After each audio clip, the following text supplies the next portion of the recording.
أعوذ بالله السميع العليم من الشيطان الرجيم رب أعوذ بك من همزات الشياطين وأعوذ بك رب أن يحضرون. السلام عليكم. കഴിഞ്ഞ ഖുർആൻ പഠന സീരീസിൽ നമ്മൾ ഒരു യൂണിറ്റ് ടെസ്റ്റ് ആണ് നടത്തിയത് അല്ലേ? അതിൽ സൂറത്തുൽ ബഖറ 1 മുതൽ 74 വരെയുള്ള ആയത്തുകളുടെ അടിസ്ഥാനത്തിൽ യൂണിറ്റ് ടെസ്റ്റ്, അതിൻ്റെ ഭാഗം 2 ആണ് ഇന്ന് ഇൻഷാ അല്ലാഹ്. സൂറത്തുൽ ബഖറയിൽ 33-ാമത്തെ ആയത്ത്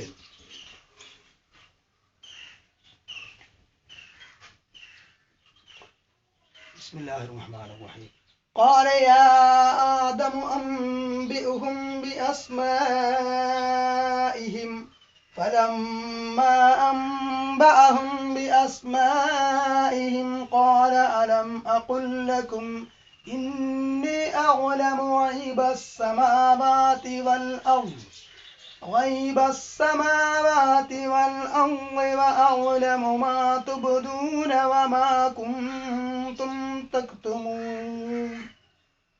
قال يا آدم ആദമേ, അല്ലാഹു സുബ്ഹാനഹു വ തആല പറയാ, അംബിഉഹും ബിഅസ്മാഇഹിം, ഈ ലോകത്തുള്ള പല വസ്തുക്കളും കാണിച്ചു കൊടുത്തിട്ട് അല്ലാഹു സുബ്ഹാനഹു വ തആല അതിൻ്റെ പേരുകളൊക്കെ ആദം അലൈഹിസ്സലാമിന് പറഞ്ഞു കൊടുത്തു. എന്നിട്ട് എന്ത് ചെയ്തു? ആ പേരുകളൊക്കെ പറയാൻ പറഞ്ഞു. ഫലമ്മ അംബാഹും ബിഅസ്മാഇഹിം, എന്നിട്ട് പേരുകളൊക്കെ ആദം അലൈഹിസ്സലാം പറഞ്ഞപ്പോ ഖാല അലം അഖുൽ ലക്കും ഇന്നി അഅലമു ഗൈബസ് സമാവാതി വൽ അർദി വഅഅലമു മാ തുബ്ദൂന മാ കുൻതും തക്തുമൂൻ. അല്ലാഹു സുബ്ഹാനഹു വ തആല മലക്കുകളോട് പറഞ്ഞിട്ട് ഇന്നി അഅലമു ഗൈബസ് സമാവാതി വൽ അർദി, എന്താ ഖാല അലം അഖുൽ ലക്കും, ഞാൻ നിങ്ങളോട് പറഞ്ഞില്ലേ എനിക്ക് സമാവാത്ത് ആകാശഭൂമികളുടെ ഗൈബ് അറിയാം എന്ന്. വഅഅലമു മാ തുബ്ദൂന മാ കുൻതും, നിങ്ങൾ ഒഴിവാക്കുന്നതും നിങ്ങൾ മറച്ചു വെക്കുന്നതും എനിക്ക് അറിയാം. അപ്പം മലക്കുകൾക്ക് ഇവരുടെ പേരുകൾ പറയാൻ പറ്റില്ല അല്ലേ? അപ്പൊ ഇതിന്റെ തഫ്സീർ ഇബ്നു കത്തീറിൽ ഒരു കാര്യം പറയുന്നു. അതായത് ഒരു ഹദീസ് പറയുന്നു, ഒരു നീണ്ട ഒരു ഹദീസ്. അതായത് മഹ്ശറയിൽ മുസ്ലിം, ഇബ്നു മാജ, നസായി എല്ലാം റെക്കോർഡ് ചെയ്തൊരു ഹദീസാണ്.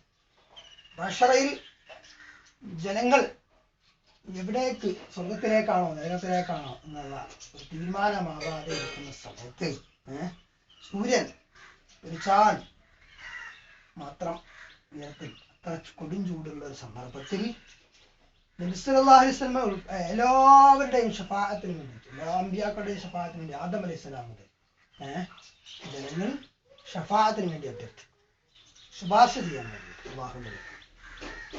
അപ്പോ ഈ ഷഫാഅത്തിനെ സംബന്ധിച്ച് പറയുന്നൊരു നീണ്ട ഒരു ഹദീസ്, അതിൽ നബി സല്ലല്ലാഹു അലൈഹി വസല്ലമയുടെ അവസാനം ജനങ്ങളെല്ലാം നബി സല്ലല്ലാഹു അലൈഹി വസല്ലമയുടെ അടുത്ത് എത്തിപ്പെടും. റസൂൽ സല്ലല്ലാഹു അലൈഹി വസല്ലം, അന്ത്യപ്രവാചകൻ റസൂൽ സല്ലല്ലാഹു അലൈഹി വസല്ലം, മുഹമ്മദ് മുസ്തഫ സല്ലല്ലാഹു അലൈഹി വസല്ലമയുടെ അടുത്ത് എത്തിപ്പെടും. അങ്ങനെ നബി സല്ലല്ലാഹു അലൈഹി വസല്ലമ എന്ത് ചെയ്തു? അള്ളാഹുവിന് മുമ്പിൽ സുജൂദിലായി ജനങ്ങൾക്ക് ഷഫാഅത്ത് ലഭ്യമാക്കുന്നതിന് ഷഫാഅത്ത് ചെയ്തു. അങ്ങനെ ഉമ്മത്തിന് വേണ്ടി നബി സല്ലല്ലാഹു അലൈഹി വസല്ലമ ശുപാർശ ചെയ്യുകയാണ്. അങ്ങനെ 3-4 തവണ അള്ളാഹുവിന് മുമ്പിൽ സുജൂദിലായിട്ട് അവസാനം നബി സല്ലല്ലാഹു അലൈഹി വസല്ലം പറയുന്നൊരു വാക്യമുണ്ട് ആ ഹദീസിൽ. അങ്ങനെ അതിൽ അവസാനമായിട്ട് നബി സല്ലല്ലാഹു അലൈഹി വസല്ലം പറയുന്നത് എന്താണ്? ഫഖൂലു മാ ബഖിയ ഫിന്നാർ, പറഞ്ഞു فأقول ما بقي في النار إلا من حبسه القرآن ووجب عليه الخلود. അപ്പോൾ ഞാൻ പറയും, ഖുർആൻ തടഞ്ഞു വച്ചാലും തദ്വാര നരകത്തിൽ ശാശ്വതവാസികൾ ആയവരും അല്ലാതെ ഇനി നരകത്തിൽ ആരും ബാക്കിയില്ല. ഇതിൽ നിന്ന് മനസ്സിലാകുന്ന എന്താണ്? ഖുർആൻ തടഞ്ഞു വെച്ചാൽ നബി സല്ലല്ലാഹു അലൈഹി വസല്ലമയുടെ ശഫാഅത്ത് ഉപകരിക്കില്ല. നബി സല്ലല്ലാഹു അലൈഹി വസല്ലമയുടെ ശഫാഅത്ത് ഉപകരിക്കണമെങ്കിൽ എന്ത് ചെയ്യണം? ഖുർആൻ അനുസരിച്ച് ജീവിച്ചിരിക്കണം. ഖുർആൻ അവിടെ തടഞ്ഞു വെച്ചിരിക്കുക അവരെ. അപ്പം ഇനി അവരല്ലാതെ ബാക്കിയില്ല എന്ന് നബി സല്ലല്ലാഹു അലൈഹി വസല്ലം പറയാം. ഫഖൂൽ, അപ്പോൾ ഞാൻ പറയും, നബി സല്ലല്ലാഹു അലൈഹി വസല്ലം പറയണേ, ഫഖൂൽ മാ ബഖിയ ഫിന്നാർ ഇല്ലാ മൻ ഹബസഹു ഖുർആൻ വവജബ അലൈഹി ഖുലൂദ്. അങ്ങനെ ഖുർആൻ അറസ്റ്റ് ചെയ്ത ആളുകൾക്ക് അവർക്ക് ഖുലൂദ്, അവിടെ ശാശ്വതവാസം നിർബന്ധമായിരിക്കുന്നു, വാജിബായിരിക്കുന്നു. അങ്ങനെ അല്ലാത്ത ആളുകളൊന്നും അവിടെ ഇനി ബാക്കിയില്ല. ബാക്കി എല്ലാവരും കരകയറി.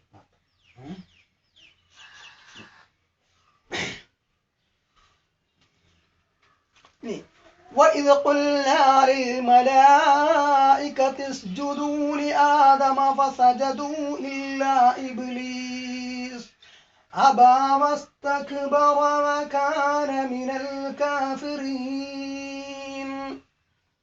ഈ ആയത്തില് അല്ലാഹു സുബ്ഹാനഹു വ തആല മലക്കുകളോട് ആദം അലൈഹിസ്സലാമിന് വേണ്ടി സുജൂദ് ചെയ്യാൻ കൽപ്പിക്കുന്നു അല്ലേ?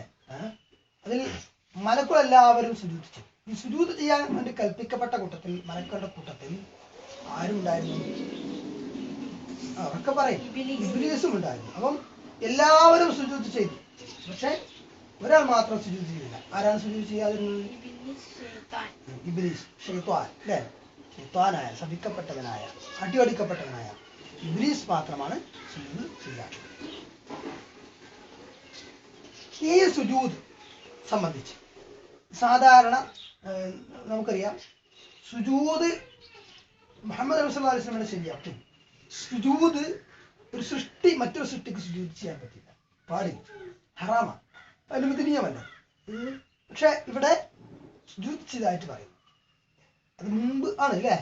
ആദം അലൈഹി സ്വലാം സുജൂദ് ചെയ്യാൻ പറഞ്ഞത് അള്ളാഹുവിന്റെ കൽപ്പന പ്രകാരം ആ സമയത്ത് സുജൂദ് ചെയ്യണം. സ്ഥിരമായിട്ട് ആദം അലൈഹി സ്വലാം സുജൂദ് ചെയ്യാനല്ല. അപ്പൊ അള്ളാഹുവിന്റെ കൽപ്പന അനുസരിക്കാണ് അവിടെ ഉണ്ടായത്. മാത്രമല്ല ഈ സുജൂദ് ഇബാദത്തിന്റെ സുജൂദല്ല, ബഹുമാനത്തിനെ സൂചിപ്പിക്കുന്ന സുജൂദാണ്. പിന്നെ യൂസുഫ് നബി അലൈഹി സ്വലാമിന്റെ മുമ്പിൽ മാതാപിതാക്കളും സഹോദരങ്ങളൊക്കെ സാഷ്ടാംഗം പ്രണമിക്കുന്നതായിട്ടുള്ള രംഗം ഖുർആൻ പറയുന്നുണ്ട്, സൂറത്ത് യൂസുഫ് അല്ലേ? അപ്പൊ ഇതിൽ നിന്ന് നമുക്ക് മനസ്സിലാവുന്നത്, തഫ്സീർ ഇബ്നു കസീർ പറയുന്നു പ്രകാരം ഈ സുജൂദ് ബഹുമാനം കാണിക്കുന്നതിന് വേണ്ടിയിട്ട് സുജൂദ് ചെയ്യുന്ന രീതി മുൻകാല ഉമ്മത്തുകളിൽ ഉണ്ടായിരുന്നു.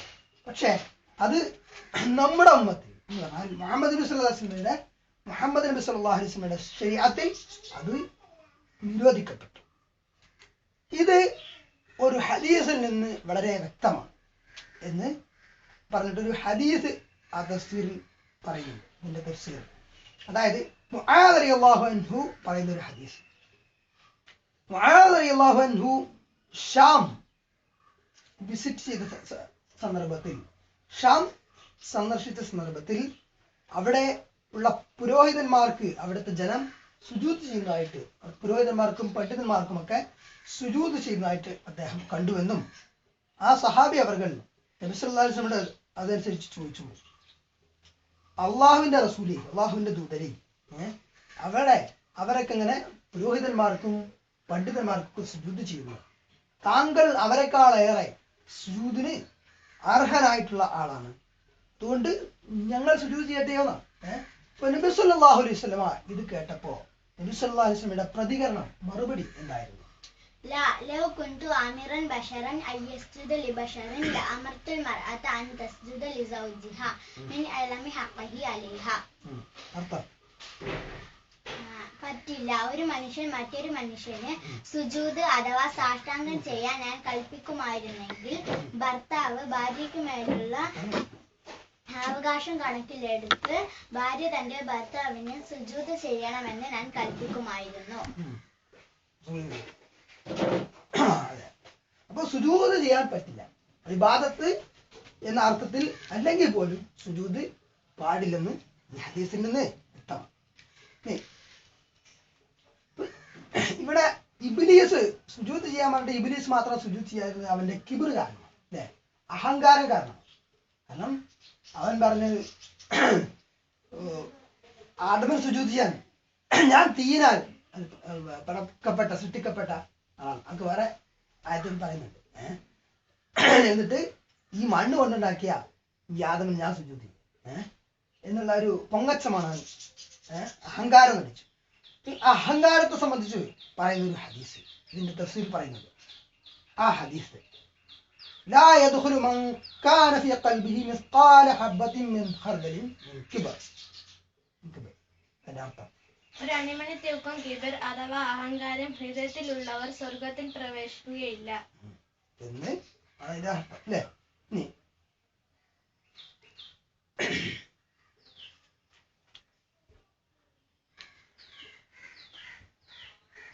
35-ാമത്തെ ആയത്തിൽ وقلنا يا آدم اسكن أنت وزوجك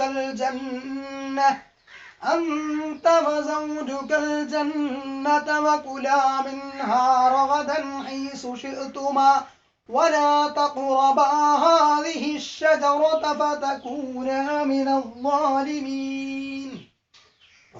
ഇതിൽ ഒരു നിരോധനം അല്ലാഹു തആല ആദം അലൈഹിസ്സലാമിനോടും ഹവ്വ റളിയല്ലാഹു അൻഹയോടും പറയുകയാണ്. സ്വർഗത്തിൽ പ്രവേശിപ്പിച്ച ശേഷം ഒരു നിരോധനം പറയാം, ഒരു നിരോധനാജ്ഞ. ആ നിരോധനം എന്തായിരുന്നു? പ്രത്യേക മരത്തിൽ നിന്ന് ഭക്ഷിക്കരുത്. ഒരു പ്രത്യേക മരത്തിൽ നിന്ന് ഭക്ഷിക്കരുത്. ആ മരം കൊള്ളെ നിങ്ങൾ അടുത്തു പോകരുത് എന്നാണ് പറഞ്ഞത്. പക്ഷെ അവരെന്താണ് ചെയ്തത്? فأزلهما الشيطان عنها فأخرجهما مما كانا فيه وقلنا اهبطوا بعضكم لبعض عدو ولكم في الأرض مستقر ومتاع إلى حين. അവരെന്ത് ചെയ്തു? فأزلهما الشيطان عنها. അവരെന്താ ചെയ്തത്?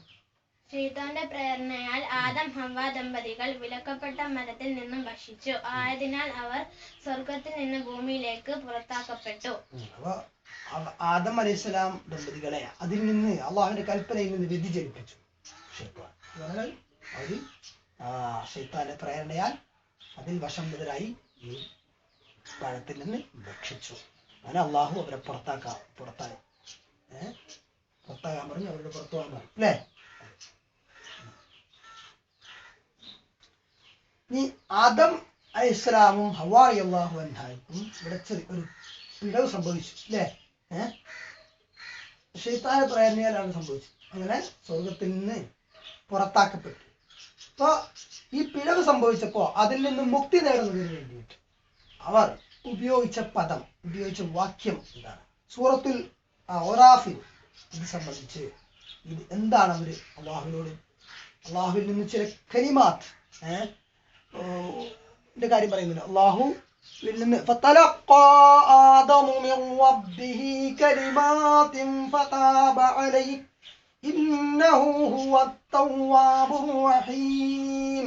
ഫതലഖാ ആദമു ആദം അവന്റെ റബ്ബിൽ നിന്ന് ആദം മിൻ റബ്ബിഹി അല്ലാഹു തന്റെ നാഥനിൽ നിന്ന് കലിമാത്തിൻ ചില വചനങ്ങൾ എടുത്തു, എന്നിട്ട് അതുപയോഗിച്ച് പ്രാർത്ഥിച്ചു എന്ന് പറയുന്നുണ്ട്. ആ വചനങ്ങൾ ഏതാണെന്ന് സൂറത്തുൽ അറാഫിൽ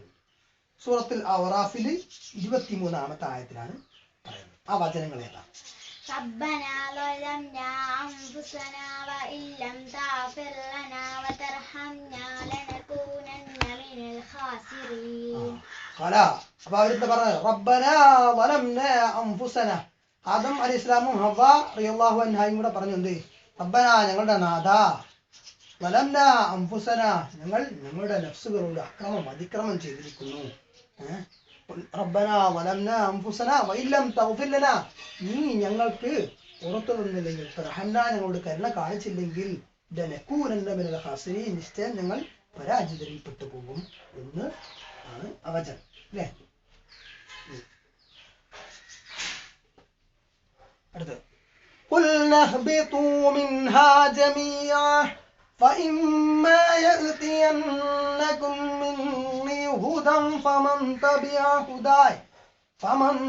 تَبِعَ هُدَايَ فَلَا خَوْفٌ عَلَيْهِمْ وَلَا هُمْ يَحْزَنُونَ. قُلْنَا اهْبِطُوا مِنْهَا جَمِيعًا. ഈ ആയത്തിൽ അല്ലാഹു തആല ആദം അലൈഹിസ്സലാമിനെയും ഹവ്വ റളിയല്ലാഹു അൻഹയെയും സ്വർഗത്തിൽ നിന്ന് ഭൂമിയിലേക്ക് പുറത്താക്കിയപ്പോ അള്ളാഹു ഒരു വാഗ്ദാനം നൽകി. ആ വാഗ്ദാനം എന്താണ്? അള്ളാഹുവിൽ നിന്നുള്ള സന്ദേശം വന്നു കിട്ടുമ്പോൾ ആ മാർഗദർശനം പിന്തുടർന്നവർക്ക് ഭയപ്പെടേണ്ടയോ ദുഃഖിക്കേണ്ടയോ ആവശ്യമില്ല. ഭയപ്പെടേണ്ട ദുഃഖിക്കേണ്ട ഒരു ആവശ്യവുമില്ല. ഫലാ ഖൗഫുൻ അലൈഹിം വലാ ഹും യഹ്സനൂൻ.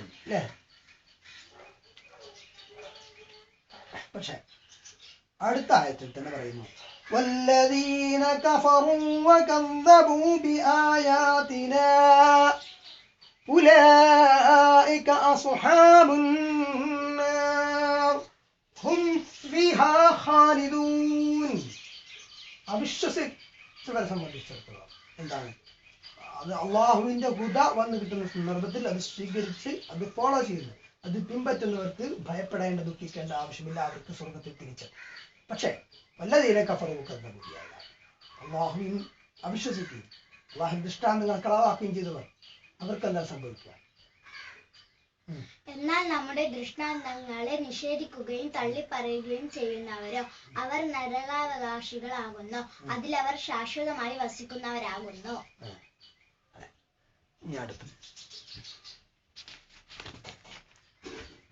يا بني إسرائيل اذكروا نعمتي التي أنعمت عليكم وأوفوا بعهدي أوف بعهدكم وإياي فارهبون. ഇസ്രായേൽ സന്തതികൾക്ക് അള്ളാഹു തആല ചെയ്തു കൊടുത്ത ചില അനുഗ്രഹങ്ങളെ അള്ളാഹു പരാമർശിക്കുന്നുണ്ട്. തുടർന്നുള്ള ഇതില് ചില അനുഗ്രഹങ്ങൾ ഇസ്രായേൽ സന്തതികൾക്ക് അള്ളാഹു ചെയ്തു കൊടുത്ത ചില അനുഗ്രഹങ്ങൾ പറയാം. ധാരാളം നബിമാരെയും രാജാക്കന്മാരെയും ഇസ്രായേൽ കുടുംബത്തിന് നൽകി. തൗറാത്തും ഇഞ്ചീലും നൽകി. മന്ന സൽവ എന്ന പ്രത്യേക ഭക്ഷണം നൽകി. പിന്നീടല്ലോ വെള്ളം എങ്ങനെ വെള്ളം കൊടുത്തത്? പാറകളിൽ നിന്നും 12 നീരുകൾ ഒഴിപ്പിച്ചിട്ട് അത് 12 വിഭാഗങ്ങൾക്ക് 12 ഗോത്രങ്ങൾക്കായിട്ട് നൽകി. പിന്നെ മേഘം കൊണ്ട് പ്രത്യേക തണൽ നൽകി. ഇനി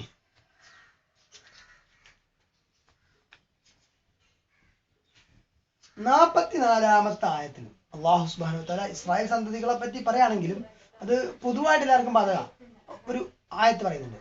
أتأمرون الناس بالبر وتنسون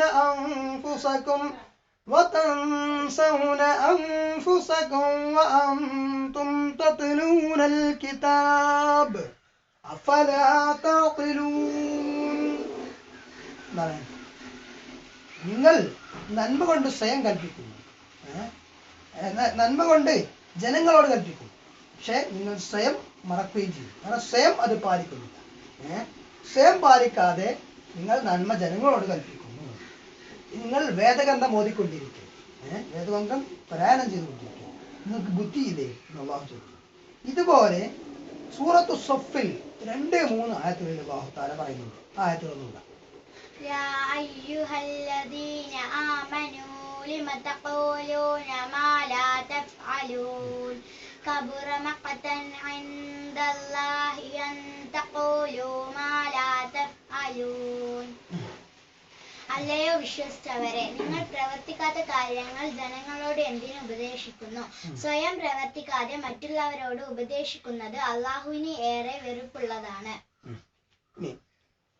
അടുത്ത ആയത്തിൽ അല്ലാഹു സുബ്ഹാനഹു വ തആല പറഞ്ഞു വസ്തഈനൂ ബിസ്സബ്രി വസ്സലാഹ് വഇന്നഹാ ലകബീറത്തുൻ ഇല്ലാ അലൽ ഖാശിഈൻ. വസ്തഈനൂ ബിസ്സബ്രി വസ്സലാഹ്. ഇസ്തിആനത്ത് സഹായതേട്ടം, അള്ളാഹുവിന്റെ സഹായം നമുക്ക് ആവശ്യമുണ്ട്. അള്ളാഹുവിനോട് സഹായം തേടേണ്ടത് എങ്ങനെയാണെന്ന് അല്ലാഹു സുബ്ഹാനഹു വ തആല പറയുന്നു. എങ്ങനെയാണ് അള്ളാഹുവിന് സഹായം തേടുന്നത്? ക്ഷമ കൊണ്ടും നിസ്കാരം കൊണ്ടും. ക്ഷമ കൊണ്ടും നിസ്കാരം. എന്തെങ്കിലും ആവശ്യം നേരിട്ട് 2 റക്അത്ത് നമസ്കരിച്ചിട്ട് നമസ്കരിച്ചിട്ട് അള്ളാഹുവിനോട് ദുആ ചെയ്യുകയാണ്. പിന്നെ ക്ഷമിക്കുകയും വേണം. ദുആ ചെയ്ത ഉടനെ തന്നെ വീട്ടിലെന്ന് പറഞ്ഞിട്ട് നമ്മള് ക്ഷമ കെട്ടുപോകും. ജീവിതത്തിൽ മൊത്തം ഇത് വേണം. ഫർദ് നമസ്കാരങ്ങളും സുന്നത്ത് നമസ്കാരങ്ങളും എല്ലാം.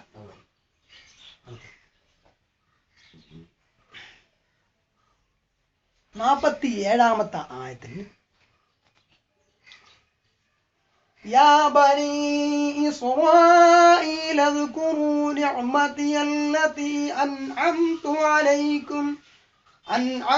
عليكم وأني فضلتكم على العالمين. ഇവിടെ അല്ലാഹു പറയാണ് വഅന്നി ഫضلتكم على العالمين, നിശ്ചയം നാം നിങ്ങളെ ലോകരിൽ ശ്രേഷ്ഠരാക്കിയിരിക്കുന്നു എന്ന് ഇസ്രായേലിനെ കുറിച്ച് പറയുന്നു. ഇത് അർത്ഥം ഇസ്രായേലികൾ മുഹമ്മദ് നബി മുസ്തഫ സല്ലല്ലാഹു അലൈഹി വസല്ലം തങ്ങളുടെ ഉമ്മത്തിനേക്കാളും ശ്രേഷ്ഠരാണെന്ന്, അല്ലെങ്കിൽ അവരുൾപ്പെടെയുള്ള സമുദായങ്ങളെക്കാൾ ശ്രേഷ്ഠരാണെന്ന് ഇതിനർത്ഥമുണ്ടോ? ഇല്ല, ഇസ്രായേലുകാർ അവരുടെ കാലഘട്ടത്തിലെ ഉമ്മത്തുകളെക്കാൾ ഏറ്റവും ഉത്തമരാണ് എന്നേ അർത്ഥമുള്ളൂ. കാരണം ഖുർആൻ പറയുന്നു, കുൻതും ഖൈറ ഉമ്മത്തിൻ ഉഖ്രിജത് ലിന്നാസി തഅ്മുറൂന ബിൽ മഅറൂഫി വതൻഹൗന അനിൽ മുൻകരി വതുഅ്മിനൂന ബില്ലാഹി വലൗ ആമന അഹ്ലുൽ കിതാബി ലകാന ഖൈറൻ ലഹും. കുൻതും ഖൈറ ഉമ്മത്തിൻ ഉഖ്രിജത് ലിന്നാസ്, ജനങ്ങൾക്ക് വേണ്ടി നിയോഗിക്കപ്പെട്ട സമുദായത്തിൽ നിയോഗിക്കപ്പെട്ട ഉത്തമ സമുദായമാണ് നിങ്ങൾ. തഅ്മുറൂന ബിൽ മഅറൂഫ്, നിങ്ങൾ നന്മ കൊണ്ട് കൽപ്പിക്കുന്നു. വതൻഹൗന അനിൽ മുൻകർ, തിന്മ വിരോധിക്കുകയും ചെയ്യുന്നു. വതുഅ്മിനൂന ബില്ലാഹ്, അല്ലാഹുവിൽ നിങ്ങൾ വിശ്വസിക്കുന്നു. വലൗ ആമന അഹ്ലുൽ കിതാബി ലകാന ഖൈറൻ ലഹും, അഹ്ലുൽ കിതാബുകാർ വിശ്വസിച്ചാൽ അവർക്ക് ഗുണകരം ആയിരിക്കും. അതായത് അഹ്ലുൽ കിതാബുകാർ, അന്നുണ്ടായിരുന്ന അഹ്ലുൽ കിതാബുകാർ, മുഹമ്മദ് നബി സല്ലല്ലാഹു അലൈഹി വസല്ലമയുടെ ആഗമനത്തിന് മുമ്പുണ്ടായിരുന്നവർ, അവർ അവരുടെ അന്നത്തെ വേദം അനുസരിച്ച് ജീവിച്ചിരുന്നെങ്കിൽ അവർ രക്ഷപ്പെടും. അന്നത്തെ കാലത്ത് ഇസ്രായേലിന് അന്നത്തെ അവരുടെ ചുറ്റുമുള്ള മറ്റു സമുദായങ്ങളെക്കാൾ അവർ എന്തായിരുന്നു? ഉത്തമരായി. പക്ഷെ മുഹമ്മദ് നബി സല്ലല്ലാഹു അലൈഹി വസല്ലമയുടെ ഉമ്മത്തിനെ കുറിച്ച് അല്ലാഹു പറയുന്നത് കുൻതും ഖൈറ ഉമ്മത്തിൻ ഉഖ്രിജത് ലിന്നാസ്, ജനങ്ങൾക്ക് വേണ്ടി നിയുക്തരായ ഏറ്റവും ഉത്തമ സമുദായമാണ് നിങ്ങൾ.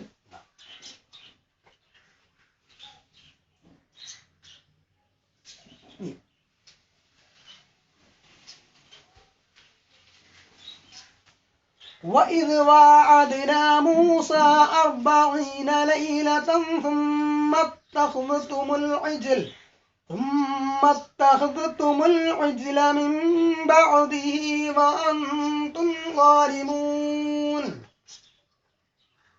മൂസ അലൈഹിസ്സലാം അള്ളാഹുവിൽ നിന്നുള്ള സന്ദേശങ്ങൾ സ്വീകരിക്കുന്നതിനായി അള്ളാഹുവിൻ്റെ അടുത്ത് പോയ സന്ദർഭം ഹാറൂൻ അലൈഹി സ്വലാം തന്റെ സഹോദരൻ ഹാറൂൻ അലൈഹി സ്വലാമിനെ അവരുടെ അടുത്തേക്ക് ആക്കിയിട്ടാണ് പോയത് അല്ലേ? ആ സമയത്ത് ഇസ്രായേലിയർ ചെയ്തതെന്താ? സാമിരി എന്നൊരാൾ ഉണ്ടാക്കിയ പശുക്കുട്ടിയെ അവർ ആരാധിച്ചു. മൂസ അലൈഹി സ്വലാമിന്റെ സഹോദരൻ ഹാറൂൻ അലൈഹി സ്വലാം അവിടെ ഉണ്ടായിരുന്നുവെങ്കിലും ഇസ്രായേൽ സന്തതികൾക്കിടയിൽ ഭിന്നത ഉടലെടുക്കുമെന്ന ഭയത്താൽ അദ്ദേഹം അത് തടഞ്ഞില്ല. സാമിരി എന്നൊരാൾ പശുവിന്റെ രൂപം ഉണ്ടാക്കി. ആ പശുവിനെ അവര് ആരാധിക്കാൻ മൂസ അലൈഹി സ്വലാം തിരിച്ചു വന്നു അല്ലേ? അപ്പം മൂസ അലൈഹി സ്വലാം തിരിച്ചു വന്ന സന്ദർഭത്തിൽ ഇവർക്കുള്ള തൗബയായിട്ട് അള്ളാഹു നിശ്ചയിച്ചത് وَإِذْ قَالَ مُوسَى لِقَوْمِهِ يَا قَوْمِ إِنَّكُمْ ظَلَمْتُمْ أَنفُسَكُمْ بِاتِّخَاذِكُمُ الْعِجْلَ فَتُوبُوا إِلَى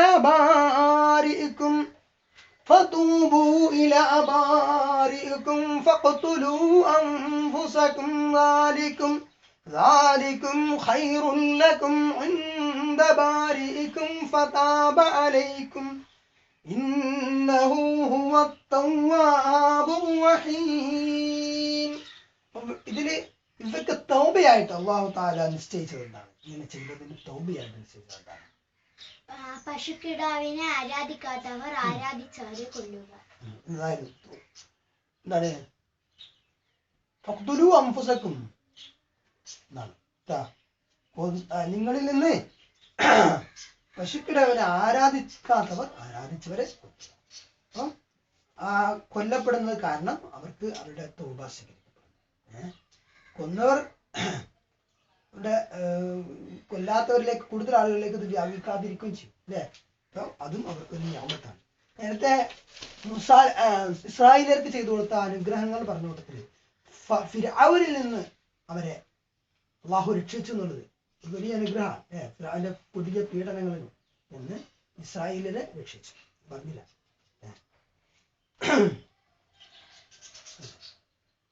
മൂസ അലൈഹിസ്സലാം അവരോട് പറഞ്ഞു, നിങ്ങൾക്ക് വേണ്ടി അള്ളാഹുവിൽ നിന്നുള്ള സന്ദേശങ്ങൾ ലഭിച്ചിട്ടുണ്ട് എന്ന് പറഞ്ഞു.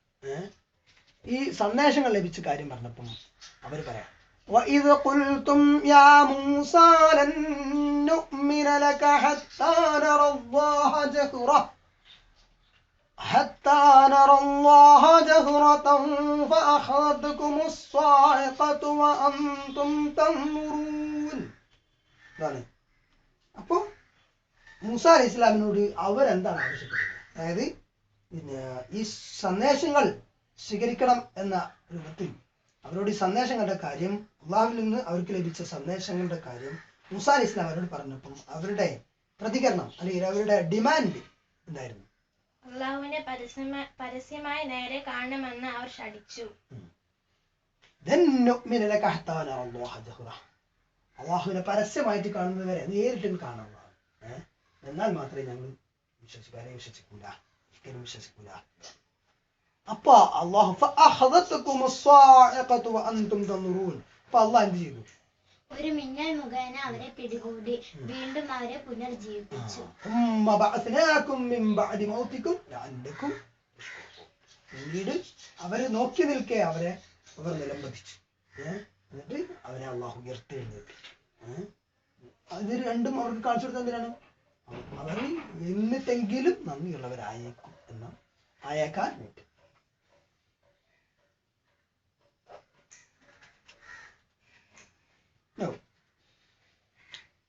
58-ാമത്തെ ആയത്തിൽ അല്ലാഹു പറയാം, وَإِذْ قُلْنَا ادْخُلُوا هَٰذِهِ الْقَرْيَةَ فَكُلُوا مِنْهَا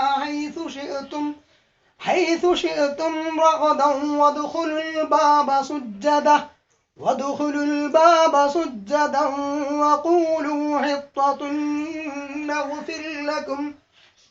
وَقُولُوا حِطَّةٌ نَغْفِرْ لَكُمْ خَطَايَاكُمْ وَسَنَزِيدُ الْمُحْسِنِينَ.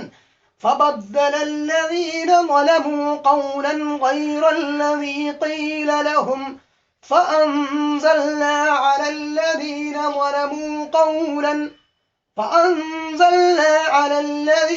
ظَلَمُوا رِجْزًا مِّنَ السَّمَاءِ بِمَا كَانُوا يَفْسُقُونَ. അവർക്ക് അള്ളാഹു ഒരു പട്ടണം നൽകി, താമസിക്കാൻ, ഒരു ഗ്രാമം, ഒരു ഖറിയ.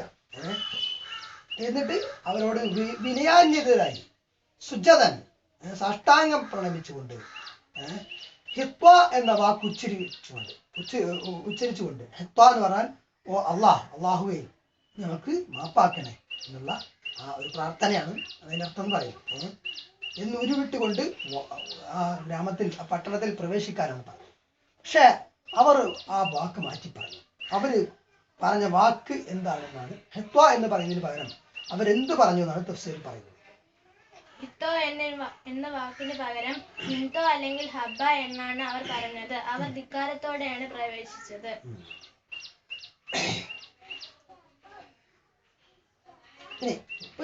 ഇവർക്ക് പരീക്ഷണങ്ങൾക്ക് ശേഷം വിജയം ഉണ്ടായിരിക്കാം ഇസ്രായേലിൽ, അല്ലേ? അപ്പോ ആ സമയത്താണ് അവരോട് അള്ളാഹുവിനോട് പൊറുക്കൽ തേടിക്കൊണ്ട് വളരെ വിനാന്യതരായിക്കൊണ്ട് ആ പട്ടണത്തിലേക്ക് പട്ടണപ്രവേശനം നടത്താൻ വേണ്ടി പറയുന്നത്. ഇതുപോലെ നബി സല്ലല്ലാഹു അലൈഹി വസല്ലമയോടും അനുയായികളോടും അള്ളാഹു പറയുന്നത് സൂറത്തുൻ നസ്ർ, അതായത് മക്കം ഫതഹാകുന്നതിനെ കുറിച്ച് മുഹമ്മദ് നബി സല്ലല്ലാഹു അലൈഹി വസല്ലമക്കും അനുയായികൾക്കും വിജയം വന്നെത്തുന്ന ഒരു സന്ദർഭത്തിൽ സ്വീകരിക്കേണ്ട രീതി, അത് സൂറത്തുൻ നസ്ർ, ഇദാ ജാഅ നസ്റുല്ലാഹ്, ആ സൂറത്തൊന്ന് കൊണ്ടുവരും. ബിസ്മില്ലാഹിർ റഹ്മാനിർ റഹീം. ഇദാ ജാഅ നസ്റുല്ലാഹി വൽ ഫത്ഹ് വറഅയ്തൻ നാസ യദ്ഖുലൂന ഫീ ദീനില്ലാഹി അഫ്വാജാ ഫസബ്ബിഹ് ബിഹംദി റബ്ബിക വസ്തഗ്ഫിർഹ് ഇന്നഹു കാന തവ്വാബാ. ഇദാ ജാഅ നസ്റുല്ലാഹി വൽ ഫത്ഹ്, അല്ലാഹുവിന്റെ സഹായവും വിജയവും വന്നെത്തിയാൽ, അല്ലാഹുവിന്റെ ദീനിൽ ആളുകൾ വന്നു ചേരുന്നത് താങ്കൾ കണ്ടാൽ, കൂട്ടം കൂട്ടമായിട്ട്, ഫസബ്ബിഹ് ബിഹംദി റബ്ബിക, അപ്പോൾ അള്ളാഹുവിന്റെ ഹംദ് പ്രകീർത്തിക്കുക, വസ്തഗ്ഫിറുഹു, അള്ളാഹുവിന്റെ ഇസ്തിഗ്ഫാർ നടത്തുകയും ചെയ്യുക. ഇന്നഹു കാന തവ്വാബ, നിശ്ചയം അള്ളാഹു തൗബ ഏറ്റവും സ്വീകരിക്കുന്നവൻ ആണ് എന്നാണ് അർത്ഥം. അല്ലേ? ഇനി ഇസ്രായേൽ സന്തതികൾക്ക് വെള്ളം ലഭിച്ചത് എങ്ങനെയാണ്? وَإِذِ اسْتَسْقَىٰ مُوسَىٰ لِقَوْمِهِ فَقُلْ اضْرِب بِّعَصَاكَ الْحَجَرَ فَانفَجَرَتْ مِنْهُ 12 عَيْنًا قَدْ عَلِمَ كُلُّ أُنَاسٍ مَّشْرَبَهُمْ كُلُوا وَاشْرَبُوا مِن رِّزْقِ اللَّهِ وَلَا تَعْثَوْا فِي الْأَرْضِ مُفْسِدِينَ. ഇങ്ങനെയാണ് അവർക്ക് വെള്ളം കിട്ടിയത്. അവർ മൂസ അലൈഹിസ്സലാമിനോട് പറഞ്ഞു, അള്ളാഹുവിനോട് ദുആ ചെയ്യാം. എന്തിന്? വെള്ളം ലഭിക്കാൻ, ഞങ്ങൾക്ക് വെള്ളം ലഭിക്കാൻ നീ അള്ളാഹുവിനോട്, നിന്റെ റബ്ബിനോട് ദുആ ചെയ്യുന്നു. അള്ളാഹുവിന്റെ കൽപ്പന പ്രകാരം മൂസ അലൈഹിസ്സലാം തന്റെ വടി കൊണ്ട് പാറയിൽ അടിച്ചു. അപ്പോൾ 12 നീറുകൾ പൊട്ടിയൊഴുകി. അങ്ങനെ ഈ 12 വിഭാഗം, 12 ഗോത്രങ്ങളുടെ ഇസ്രായേൽ അല്ലേ? അവർക്ക് 12 വിഭാഗത്തിനും 12 നീരുറവുകൾ അള്ളാഹു നിശ്ചയിച്ചു കൊടുത്തു. ഇവർക്ക് അള്ളാഹു പ്രത്യേകം മന്ന സൽവ എന്നുള്ള ഭക്ഷണം, സ്പെഷ്യൽ ഫുഡ് നൽകിയിരുന്നു അല്ലേ? പ്രത്യേക ഭക്ഷണം. പക്ഷെ അവര് وإذ قلتم يا موسى لن نصبر على طعام واحد فادع لنا ربك يخرج لنا مما تنبت الأرض من بقلها وقثائها وفومها وعدسها وبصلها قال أتستبدلون الذي هو أدنى بالذي هو خير اهبطوا مصرا فإن لكم ما سألتم وضربت عليهم الذلة والمسكنة وباءوا بغضب من الله. ആയത്തിൽ അള്ളാഹു സുബ്ഹാനഹു വ തആല അവർക്ക് നിശ്ചയിച്ചു കൊടുത്ത പ്രത്യേക രുചിയുള്ള നല്ല ഭക്ഷണം, പോഷകദായകമായ ഭക്ഷണം, അത് അവർക്ക് പോരാന്ന് അവർ പറഞ്ഞിട്ട് അവരെന്തെല്ലാമാണ് ആവശ്യപ്പെട്ടത്? പച്ചക്കറികളാണ് അവർ ചോദിച്ചത്. ഉദാഹരണം ഉള്ളി, പയർ, വെള്ളരി, വെളുത്തുള്ളി. ഇതുപോലുള്ള പച്ചക്കറി ഞങ്ങൾക്ക് വേണം, ഞങ്ങൾക്ക് ഒരേ തരം ഭക്ഷണം എന്ന് മടുത്തു എന്നാണ് അവര് പറഞ്ഞത് അല്ലേ? ഇനി 62-ാമത്തെ ആയത്തിൽ അല്ലാഹു പറയുന്നു, ഇന്നല്ലദീന ആമനൂ വല്ലദീന ഹാദൂ വന്നസ്വാറാ والصابئين من آمن بالله واليوم الآخر وعمل صالحا فلهم أجرهم عند ربهم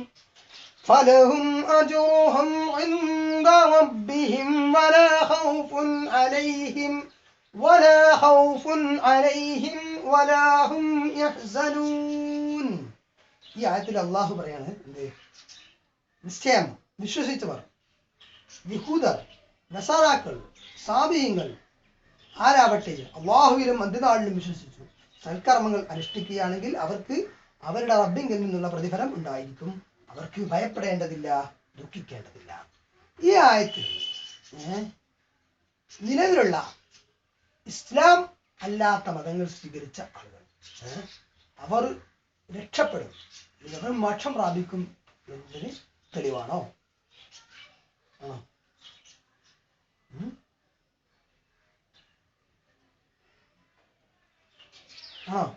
ആണോ അല്ലേ? ഇസ്ലാം അല്ലാത്ത മതം സ്വീകരിച്ചാൽ രക്ഷപ്പെടുമോ?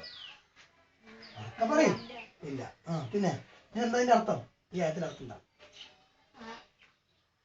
മൂസ അലൈഹിസ്സലാമിന്റെയും ഈസ അലൈഹിസ്സലാമിന്റെയും കാലഘട്ടത്തിൽ അവരുടെ അനുയായികൾ, അതായത് വേദങ്ങൾ അനുസരിച്ച് ജീവിച്ചവർ ആണെങ്കിൽ അവർ രക്ഷപ്പെടുമെന്നാണ്. എന്നാൽ മുഹമ്മദ് നബി സല്ലല്ലാഹു അലൈഹി വസല്ലമ അന്തിമ വേദമായ ഖുർആനുമായി വന്ന ശേഷം അതിന്റെ അടിസ്ഥാനത്തിലുള്ള ഇസ്ലാമിക ശരീഅത്ത് സ്വീകരിക്കാത്തവർക്ക് പരലോകത്ത് ഒരു രക്ഷയുമില്ല.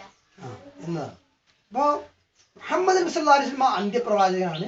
ഖുർആൻ 4ാമത്തെ വേദവും അന്ത്യവേദവുമാണ്, അവസാനത്തെ വേദമാണ്. അപ്പം ഇത് സംബന്ധിച്ചുള്ള പരാമർശങ്ങൾ, മുഹമ്മദ് നബി സല്ലല്ലാഹു അലൈഹി വസല്ലമയുടെ ആഗമനത്തെ കുറിച്ചുള്ള പരാമർശങ്ങൾ മുൻ വേദങ്ങളിലുള്ളതും ആണ്. അപ്പൊ മുൻ വേദങ്ങളുടെ കാലഘട്ടത്തിൽ ആ വേദത്തിന്റെ അനുയായികൾ ആ വേദം അനുസരിച്ച് ജീവിച്ചിരുന്നവർ ആണെങ്കിൽ അവർക്ക് രക്ഷയുണ്ട്. പക്ഷെ മുഹമ്മദ് നബി സല്ലല്ലാഹു അലൈഹി വസല്ലമ വന്നതോടുകൂടി പോയിക്കോ. മുഹമ്മദ് നബി സല്ലല്ലാഹു അലൈഹി വസല്ലമ വന്നതോടുകൂടി മുഹമ്മദ് നബി സല്ലല്ലാഹു അലൈഹി വസല്ലമയുടെ ആഗമനത്തോടു കൂടി മുഹമ്മദ് നബി സല്ലല്ലാഹു അലൈഹി വസല്ലമ കൊണ്ടുവന്ന ഇസ്ലാമിക ശരീഅത്ത് അനുസരിച്ച് ജീവിച്ചാൽ മാത്രമേ എന്തുള്ളൂ മോക്ഷം പ്രാപിക്കാൻ, രക്ഷ പ്രാപിക്കാൻ പറ്റില്ല. വേറൊരു കാര്യം കൂടി, അതായത് ജൂത സമുദായം പറഞ്ഞിരുന്നു, ഞങ്ങൾ ജൂത സമുദായക്കാർ ഉന്നതരാണ്, ഞങ്ങൾ എങ്ങനെയാണെങ്കിലും ആ താക്കോൽ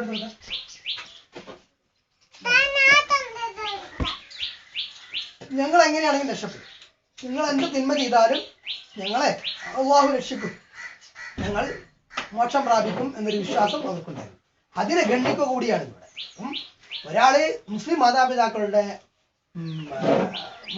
മാതാപിതാക്കൾക്ക് ജനിച്ചു, അല്ലെങ്കിൽ യഹൂദി മാതാപിതാക്കൾക്ക് ജനിച്ചു എന്നതുകൊണ്ട് മാത്രം രക്ഷപ്പെടുന്നില്ല. കർമ്മം പ്രധാനമാണ്, വിശ്വാസവും കർമ്മവും പ്രധാനമാണ്. അപ്പം ഒരാൾ ജനിച്ചു വളർന്നു വരുന്ന സമയത്ത് അയാൾ സത്യാന്വേഷിക്കുകയാണെങ്കിൽ സത്യം കണ്ടെത്തും, അല്ലേ? അപ്പം ആ സത്യം കണ്ടെത്തിയാൽ അന്വേഷിക്കും. ആ താക്കോല് വാങ്ങിക്കൊണ്ടേ.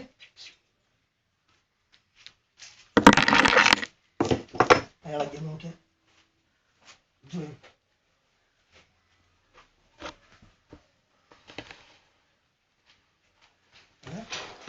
മാറി പൊന്നു വാ, തുറന്ന് വാ.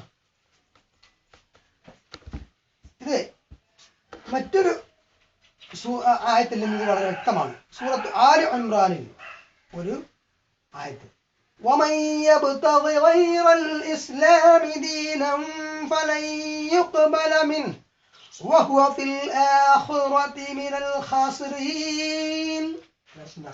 ഇസ്ലാം അല്ലാത്ത മറ്റൊരു മതത്തെ ആരെങ്കിലും തേടിയാൽ അത് അവനിൽ നിന്ന് സ്വീകരിക്കപ്പെടുകയില്ല, അവൻ പരലോകത്ത് പരാജിതരിൽപ്പെട്ടവനാണ്.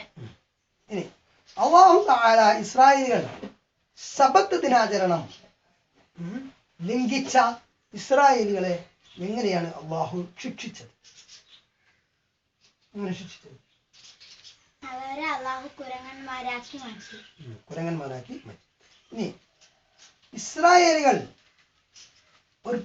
അല്ലാഹു ഇസ്രായേലികളോട് ഒരു പശുവിനെ അറുക്കാൻ വേണ്ടി കൽപ്പിച്ചു. പക്ഷെ അവർ ആ പശുവിനെ അറുക്കാൻ വളരെ വൈമുഖ്യം പ്രകടിപ്പിച്ചിരുന്നു എന്ന് നാം മനസ്സിലാക്കുന്നത് എങ്ങനെയാണ്? പശുവിനെ അറുക്കുവാൻ കൽപ്പിച്ചു. ഉടനെ ഏതെങ്കിലും ഒരു പശുവിനെ അറുക്കുവാൻ അറുത്താൽ ബാധ്യത തീരുമാനിക്കും. എന്നിരിക്കെ അവർ പശുവിനെ കുറിച്ച് കൂടുതൽ വിശദാംശങ്ങൾ ചോദിച്ചറിയുകയാണ് ഉണ്ടായത്. അങ്ങനെ അത് അറുക്കുന്നതിന് മുമ്പ് അവർ കുറെ കാര്യങ്ങൾ ആവശ്യമില്ലാതെ ഈ പശുവിനെ കുറിച്ച് ചോദിച്ചുകൊണ്ടേയിരുന്നു. അവർ മുമ്പ് പശുവിനെ ഇടക്കാലത്ത് ആരാധിച്ചു കൂട്ടനാണ്, അല്ലെ? പശുവിന്റെ കോര ഉണ്ടാക്കി, അല്ലെ? രൂപ ഉണ്ടാക്കി പശുവിനെ ആരാധിച്ചതാണ്. ഇനി മരിച്ചയാളെ എങ്ങനെ പുനർജനിപ്പിക്കും എന്ന് അല്ലാഹു ഈ ലോകത്ത് വെച്ച് തന്നെ ഇസ്രായേലിൽ കാണിച്ചു. അങ്ങനെ സംഭവം ഉണ്ടായി. അതെന്താ?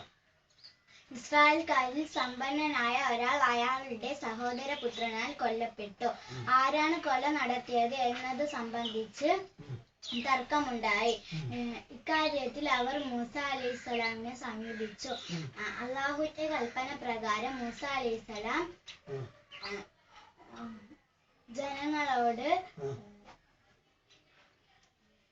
അറുത്ത പശുവിന്റെ ഒരു ഭാഗം കൊണ്ട് മരിച്ച ആളെ അടിക്കാൻ നിർദ്ദേശിച്ചു. അങ്ങനെ അയാൾക്ക് ജീവൻ കിട്ടി. അയാളെ ആരാണ് കൊന്നതെന്ന് അയാൾ പറഞ്ഞു. വീണ്ടും അയാൾ മരിച്ചു. ഇനി ഇസ്രായേലിയരുടെ ഹൃദയകാഠിന്യത്തെ കുറിച്ച് അല്ലാഹു സൂചിപ്പിക്കുന്ന ഒരു കുറച്ച് ആയത്തുകളുണ്ട്, അല്ലേ? ഇതെന്താണ്? ثم قست قلوبكم من بعد ذلك فهي كالحجارة أو أشد قسوة وإن من الحجارة لما يتفجر منه الأنهار وإن منها لما يشقق فيخرج منه الماء وإن منها لما يهبط من خشية الله وما الله بغافل عما تعملون.